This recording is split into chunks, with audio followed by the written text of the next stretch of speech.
ក្នុងនាមជាប្រទេសធំជាងគេបំផុតទី2នៅលើពិភពលោកដែលមានផ្ទៃដីដល់ទៅ 9,984,670 គីឡូម៉ែត្រការ៉េប្រទេសកាណាដាពិតជាមានកន្លែងដែលលោកអ្នកត្រូវទៅទស្សនាជាច្រើនរាប់មិនអស់ដែលនឹងធ្វើឲ្យការរៀបចំផែនការដំណើរកម្សាន្តរបស់អ្នកពិបាកបន្តិចសម្រស់ធម្មជាតិដ៏ល្អត្រកាលព្រៃឈើធំល្វឹងល្វើយជម្រកសត្វព្រៃដ៏សម្បូរបែបឆ្នេរខ្សាច់ដ៏ទាក់ទាញទីក្រុងទំនើបស៊ីវិល័យនិងវប្បធម៌ដ៏រស់រវើកសុទ្ធតែជាគោលដៅដែលគ្រប់គ្នាចង់ទៅដល់ទស្សនាវីដេអូនេះលោកអ្នកនឹងទទួលបានជម្រើសគោលដៅទេសចរដ៏ល្អបំផុតទាំង15នៅក្នុងប្រទេសកាណាដារីករាយដំណើរកម្សាន្ត11ថ្ងៃទៅកាន់ប្រទេសកាណាដាជាមួយក្រុមហ៊ុនទេសចរ STB ក្នុងឱកាសព្រឹត្តិពិធីបុណ្យអុំទូកនឹងមានការបញ្ចុះតម្លៃភ្លាមៗ$200សម្រាប់ការកក់មុន3ខែទី1កោះ Manitoulin នេះគឺជាកោះទឹកសាបធំជាងគេបំផុតនៅក្នុងពិភពលោកដែលស្ថិតនៅក្នុងបឹង Huron នៅក្នុងខេត្ត Ontario មានផ្ទៃដីទំហំ 2,766 គីឡូម៉ែត្រការ៉េដែលមានទេសភាពស្រស់ស្អាតខ្លាំងមិនគួរឲ្យជឿដូចជាឆ្នេរខ្សាច់ដែលហ៊ុំព័ទ្ធឲ្យទឹកបឹងពណ៌ខៀវថ្លាឆ្វេងព្រៃឈើទឹកជ្រោះជាច្រើនកន្លែងរួមទាំងបឹងដ៏ស្រស់ស្អាតនៅលើកោះសុទ្ធតែជាទេសភាពដ៏ទាក់ភ្នែកមិនអាចមើលរំលងបានវប្បធម៌ជនជាតិដើមមានច្រើនក្រៃលែងអាហារនៅក្នុងស្រុកដ៏មានឱជារសនិងការផ្សងព្រេងអេកូទេសចរដែលផ្ដល់ដោយសហគមន៍ទាំង5របស់កោះនេះការវាយស្គរការរាំនិងការនិទានរឿងគឺជាបទពិសោធន៍ដ៏អស្ចារ្យដែលភ្ជាប់អ្នកជាមួយនឹងប្រជាជននិងទឹកដីនៃប្រទេសដែលឥឡូវនេះយើងស្គាល់ថាជាប្រទេសកាណាដា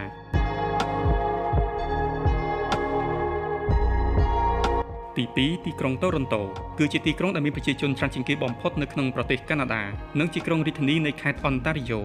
មានប្រជាជនប្រហែលជិត3លាននាក់គិតត្រឹមឆ្នាំ2025តូរិនតូគឺជាមជ្ឈមណ្ឌលអន្តរជាតិនៃពាណិជ្ជកម្មហិរញ្ញវត្ថុសិល្បៈកីឡានិងវប្បធម៌ហើយត្រូវបានទទួលស្គាល់ថាជាទីក្រុងពហុវប្បធម៌ពហុជាតិសាសន៍ដ៏ធំបំផុតមួយនៅក្នុងពិភពលោកយើងមានសកម្មភាពសប្បាយៗជាច្រើនដែលលោកអ្នកគួរធ្វើនៅក្នុងទីក្រុងដ៏ទំនើបមួយនេះញ៉ាំអាហារនៅ China Town ទស្សនា Great Town ទេសភាពទីក្រុងដែលសម្បូរទៅដោយអគារខ្ពស់ៗទំនើបហើយសេដ្ឋកិច្ចនៅក្នុងទីក្រុងនេះមានភាពចម្រុះយ៉ាងខ្លាំងជាមួយនឹងភាពខ្លាំងខាងផ្នែកបច្ចេកវិទ្យាការរចនាសេវាកម្មហិរញ្ញវត្ថុវិទ្យាសាស្ត្រការអប់រំសិល្បៈម៉ូដលំហអាកាសការច្នៃប្រឌិតបរិស្ថានសេវាកម្មម្ហូបអាហារនិងទេសចរនៅក្នុងឆ្នាំ2022អ្នកសរសេរអត្ថបទរបស់កាសែត New York Times បានចុះបញ្ជីទីក្រុងតូរិនតូជាមជ្ឈមណ្ឌលបច្ចេកវិទ្យាធំទី3នៅអាមេរិកខាងជើងបន្ទាប់ពី San Francisco Bay និងទីក្រុង New York តូរិនតូក៏ជាមជ្ឈមណ្ឌលដ៏ធំមួយនៃតន្ត្រីរួមមហោស្រពការផលិតរូបភាពចលនានិងកម្មវិធីទូរទស្សន៍ហើយក៏ជាផ្ទះរបស់ទីស្នាក់ការកណ្ដាលនៃបណ្ដាញផ្សព្វផ្សាយជាតិនិងប្រព័ន្ធផ្សព្វផ្សាយសំខាន់ៗរបស់ប្រទេសកាណាដាស្ថាប័នវប្បធម៌ចម្រុះជាច្រើនរួមមានសារមន្ទីរនិងវិចិត្រសាលពិធីបុណ្យនិងព្រឹត្តិការណ៍សាធារណៈតំបន់កម្សាន្តតំបន់ប្រវត្តិសាស្ត្រជាតិនិងសកម្មភាពកីឡាបានទាក់ទាញអ្នកទស្សនាជាង26លាននាក់ជារៀងរាល់ឆ្នាំទី3ទីក្រុងម៉ុងត្រេអាល់គឺជាទីក្រុងធំជាងគេបំផុតនៅក្នុងខេត្តកេបិចហើយក៏ជាទីក្រុងធំជាងគេទី2នៅកាណាដាផងដែរបន្ទាប់ពីទីក្រុងតូរិនតូដែលមានប្រជាជនប្រហែលជាង1.8 លាននាក់គិតត្រឹមឆ្នាំ2025ជាបេះដូងវប្បធម៌របស់កាណាដាម៉ុងត្រេអាល់គឺជាភាពអស្ចារ្យសម្រាប់អ្នកចូលចិត្តតន្ត្រីចាប់ពីខែមិថុនាដល់ខែសីហាពិធីបុណ្យនានារបស់ម៉ុងត្រេអាល់មានភាពរស់រវើកជាមួយនឹង Sky Bar និងផ្លូវដែលពោរពេញដោយសិល្បៈតន្ត្រីកោះចង្វាក់សាសដ៏ល្អបំផុតនៅក្នុងពិភពលោកនិងលេងឲ្យអ្នកទស្សនានៅក្នុងមហោស្រពចង្វាក់សាសអន្តរជាតិប្រចាំឆ្នាំរបស់ម៉ុងត្រេអាល់ជាកន្លែងដែលមានការសម្ដែងនិងកម្មវិធីជាង500ដើម្បីរីករាយពិធីបុណ្យ Just for Life ដែលជាមហោស្រពកំប្លែងដ៏ធំបំផុតនៅក្នុងពិភពលោកនិង Les Franco de Montréal ដែលជាមហោស្រពតន្ត្រីភាសាបារាំងដ៏ធំជាងគេបំផុតនៅក្នុងពិភពលោកផងដែរនៅក្នុងវិស័យកីឡា Montréal គឺជាផ្ទះសម្រាប់ក្រុមអាជីពជាច្រើនទី4ប្រឡាយរីឌូគឺជាផ្លូវទឹកដែលមានប្រវែង202គីឡូម៉ែត្រតភ្ជាប់ទន្លេនិងបឹងជាច្រើនចាប់ពីទន្លេអូតាវ៉ានៅក្នុងទីក្រុងអូតាវ៉ារហូតដល់បឹងអនតារីយ៉ូនៅក្នុងទីក្រុង Kingston ប្រឡាយរីឌូបានបើកនៅក្នុងឆ្នាំ1832សម្រាប់ការដឹកជញ្ជូនពាណិជ្ជកម្មលុះក្រោយមកផ្លូវរថភ្លើងនិងផ្លូវគមនាគមន៍ផ្សេងៗបានជំនួសការដឹកជញ្ជូនតាមផ្លូវទឹកហើយប្រឡាយរីឌូក៏នៅតែត្រូវបានប្រើប្រាស់ដល់សប្តាហ៍ថ្ងៃនេះសម្រាប់ការជិះទូកកម្សាន្តហើយវាជាប្រព័ន្ធប្រឡាយដែលបន្តដំណើរការចាស់ជាងគេបំផុតនៅអាមេរិកខាងជើងនិងជាតំបន់បេតិកភណ្ឌពិភពលោករបស់អង្គការ UNESCO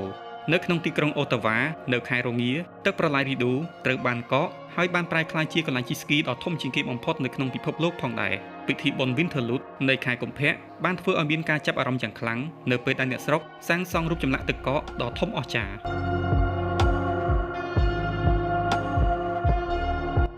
ទី5ទឹកធ្លាក់នីការ៉ានេះគឺជាកន្លែងទាក់ទាញទេសចរដ៏កំពូលនៅក្នុងប្រទេសកាណាដាទឹកធ្លាក់នីការ៉ាដែលល្បីល្បាញដោយសារតែល្បាក់ទឹកដ៏ធំលាន់ឮសន្ធប់បែកផ្សែងគួរឲ្យភ្ញាក់ផ្អើលឡើងជាទូកទេសចរដ៏ល្បីល្បាញរបស់ Made of the Mist នឹងនាំអ្នកទៅកាន់តាគៀកប៉ះនឹងទឹកធ្លាក់ រុករកតំបន់ដ៏អស្ចារ្យនៅលើផ្លូវឡើងភ្នំ Nicaragua ដែលនាំអ្នកឆ្លងកាត់ព្រៃបុរាណនិងដីរដុបផ្ដល់នូវភាពផ្ទុយគ្នារវាងទឹកជ្រោះនិងព្រៃភ្នំចំណាយពេល 2-3 ថ្ងៃទៀតដោយធ្វើដំណើរផ្សងព្រេងជិះកង់មើលទេសភាពតាមផ្លូវ Niagara Cycle Route ឬក៏ឡើងជិះខ្សែកាប Wildplay Zip Line ដែលផ្ដល់នូវទិដ្ឋភាពដែលមិនអាចប្រៀបផ្ទឹមបាននៃទឹកធ្លាក់ប្រសិនបើអ្នកកំពុងតែស្វែងរកដំណើរកម្សាន្តទៅកាន់ប្រទេសកាណាដារយៈពេលខ្លីមានប្រតិបត្តិការទេសចរជាច្រើនដែលនឹងផ្ដល់ការធ្វើដំណើរមួយថ្ងៃទៅកាន់ទឹកធ្លាក់ Niagara ពីទីក្រុង Toronto ដែលនៅជិតនោះដែលជាការរួមបញ្ចូលគ្នានៃភាពសប្បាយរីករាយនៅក្នុងទីក្រុងនិងភាពអស្ចារ្យនៃធម្មជាតិទី6ទីក្រុង Vancouver សម្រាប់មហាសមុទ្រឆ្ងាយដល់ជើងមេឃព័ទ្ធជុំវិញទីក្រុង Vancouver ដែលពោរពេញដោយភាពរីករាយបង្អួតសម្រស់ដោយអាកាសខ្ពស់ជ្រងច្រាំងមានភ្នំដែលអាចជិះស្គីបាននៅជាក្រុងឆ្នេរសមុទ្រលំហែកាយនិងព្រៃទឹកភ្លៀងដ៏ក្រាស់នៃ Stanley Park ដែលជាជ្រុងនៃធម្មជាតិបន្ទាប់ពីបោះជំហានចេញពីអាគារខ្ពស់ៗនៃទីក្រុង Vancouver គឺជាទីក្រុងដ៏សំខាន់មួយនៅភាគខាងលិចប្រទេសកាណាដាស្ថិតនៅក្នុងខេត្ត British Columbia ទី7 Canada Rocky ទីកន្លែងនេះពិតជាល្អបំផុតសម្រាប់ទស្សនាទេសភាពភ្នំត្រូវបានគេចាត់ទុកថាជាកន្លែងដែលស្អាតជាងគេបំផុតមួយនៅក្នុងប្រទេសកាណាដាជួរភ្នំថ្មដ៏ធំអស្ចារ្យគ្របដណ្ដប់ដោយទឹកកកបឹងភ្នំមានទឹកពណ៌ខៀវថ្លាដូចកញ្ចក់និងសត្វព្រៃចម្រុះដែលលាតសន្ធឹងលើខេត្ត British Columbia និងខេត្ត Alberta គោលដៅសំខាន់ៗដើម្បីទស្សនារួមមានឧទ្យានជាតិទាំង5នៅក្នុងតំបន់ដែលផ្ដល់នូវទេសភាពគួរឲ្យភ្ញាក់ផ្អើលនិងជាកន្លែងនៃ fossil សំខាន់ៗសកម្មភាពដ៏ពេញនិយមមួយចំនួនរួមមានការឡើងភ្នំការមើលសត្វព្រៃទស្សនាទេសភាពតាម Eiffel Parkway និងការជិះស្គីទី8 Whistler គឺជាកន្លែងរៀបចំកីឡាអូឡ িম্প ិករដូវរងាឆ្នាំ2010 Whistler គឺជារមណីយដ្ឋានជិះស្គីដ៏ល្បីលំដាប់កំពូលដែលមានទីតាំងត្រឹមតែ90នាទីពីទីក្រុង Vancouver ព្រិលគឺជាការទាក់ទាញដ៏សំខាន់នៅទីនេះមនុស្សជាង2លាននាក់បានមកលេងទីនេះជារៀងរាល់ឆ្នាំជាចម្បងដើម្បីជិះស្គីលើភ្នំនិងជិះស្គីលើទឹកកកហើយនៅរដូវក្តៅសកម្មភាពដ៏សប្បាយបំផុតគឺការជិះកង់ឡើងភ្នំនៅ Whistler Blackcomb ភូមិថ្មើរជើងនៅទីនេះបានឈ្នះពានរង្វាន់ការរចនាជាច្រើនហើយ Whistler ត្រូវបានបោះឆ្នោតនៅក្នុងចំណោមគោលដៅកំពូលនៅអាមេរិកខាងជើងដោយទស្សនាវដ្តីជិះស្គីសំខាន់ៗចាប់តាំងពីពាក់កណ្ដាលទសវត្សរ៍ឆ្នាំ1990មកម្លេះទី9 Drumheller ល្អបំផុតសម្រាប់លោកអ្នកដែលចូលចិត្ត Dinosaur ជម្រក Dinosaur ដ៏ធំបំផុតរបស់ពិភពលោកយើងគឺនៅទីនេះអរគុណដល់សារមន្ទីរ Royal Tyrrell ដែលជាកន្លែងប្រមូលផ្ដុំ fossil ដ៏ល្បីរបស់ភពផែនដីលើសពីការទាក់ទាញដែលទាក់ទងនឹង Dinosaur សូមរីករាយជាមួយនឹងទេសភាពបែប Badland បុរាណរួមទាំង Hoodoo's ដ៏គួរឲ្យភ័យខ្លាចឬក៏កំពូលភ្នំថ្ម Drumheller ស្ថិតនៅក្នុងខេត្ត Alberta ផ្នែកនៃ Drumheller នៅជ្រលងទន្លេ Red Deer ជារឿយៗត្រូវបានគេហៅថាជ្រលង Dinosaur ដែលមានទំហំទទឹងប្រហែល2គីឡូម៉ែត្រនិងបណ្ដោយប្រហែល28គីឡូម៉ែត្រ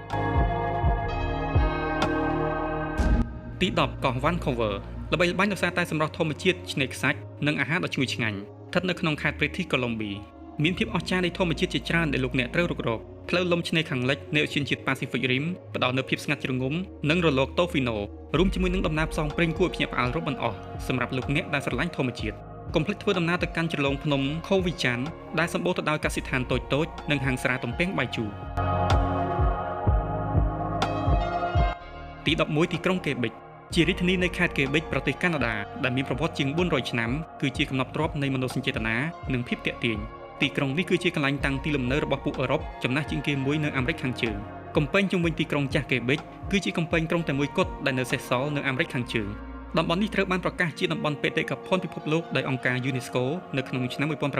1985ជាស្រុកប្រវត្តិសាស្ត្រនៃ Old Quebec ហាងកាហ្វេដែលបំពេញដោយតន្ត្រីចង្វាក់សាសបង្កើតបរិយាកាសដែលនឹកឃើញដល់ទីក្រុងអឺរ៉ុបដ៏ទាក់ទាញមួយនេះដើរកាត់ផ្លូវតូចចង្អៀតនៅក្នុងទីក្រុងចាស់ជាកន្លែងដែលលោកអ្នកនឹងបានឃើញការសម្ដែងតាមដងផ្លូវផ្ទះសំណាក់ដ៏កក់ក្ដៅនិងក្លិនឈ្ងុយនៃកាហ្វេនិងនំក្ដៅៗទី12វាលស្មៅ Prairies លំហវាលស្មៅដ៏ធំល្វឹងល្វើយដែលគ្របដណ្ដប់ដោយផ្ទៃមេឃពណ៌ខៀវស្រងាត់គឺជាទេសភាពដែលលោកអ្នកគួរតែទៅទស្សនាឲ្យបានម្ដងនៅក្នុងប្រទេសកាណាដា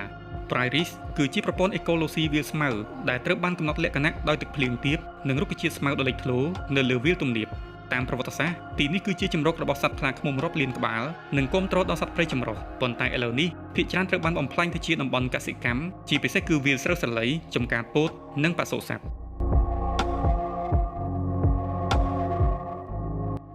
ទី13ទីក្រុង Churchill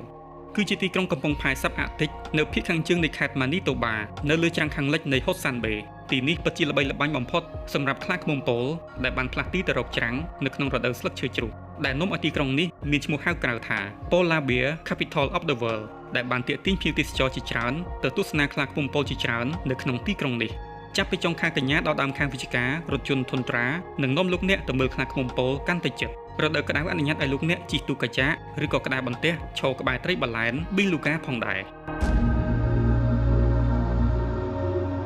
ទី14 Bay of Fundy បើអ្នកចង់មើលត្រីបាឡែនកុំភ្លេចមកកាន់ Bay of Fundy ទេសភាពនៃភូមិនេសាទដែលមានទូកនេសាទជាច្រើនសមចតលើទឹកសមុទ្រជំនោរខ្លាំងរបស់ឈូងសមុទ្រ Fundy បានទាក់ទាញត្រីបាឡែនមកកាន់ទីនេះធ្វើឲ្យវាក្លាយជាកន្លែងដែលលោកអ្នកត្រូវទៅទស្សនាសម្រាប់ការមើលសត្វត្រីបាឡែនដ៏ធំសម្បើម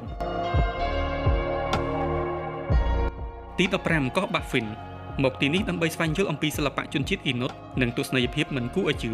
ទេសភាពដ៏រដុបនៃកោះ Baffin គឺជាជម្រកនៃភ្នំដែលមានទឹកកកគ្របពីលើទីនេះពិតជាល្អឥតខ្ចោះសម្រាប់ទស្សនាតំបន់អាក់ទិក Safari មើលត្រីបាឡែននិងខ្លាឃ្មុំពោល Baffin គឺជាកោះធំជាងគេបំផុតទី5នៅក្នុងពិភពលោកដែលមានផ្ទៃដីទំហំ 57451 គីឡូម៉ែត្រការ៉េជាមួយនឹងដង់ស៊ីតេប្រជាជនត្រឹមតែ 0.03 នាក់ក្នុង1គីឡូម៉ែត្រការ៉េតែប៉ុណ្ណោះ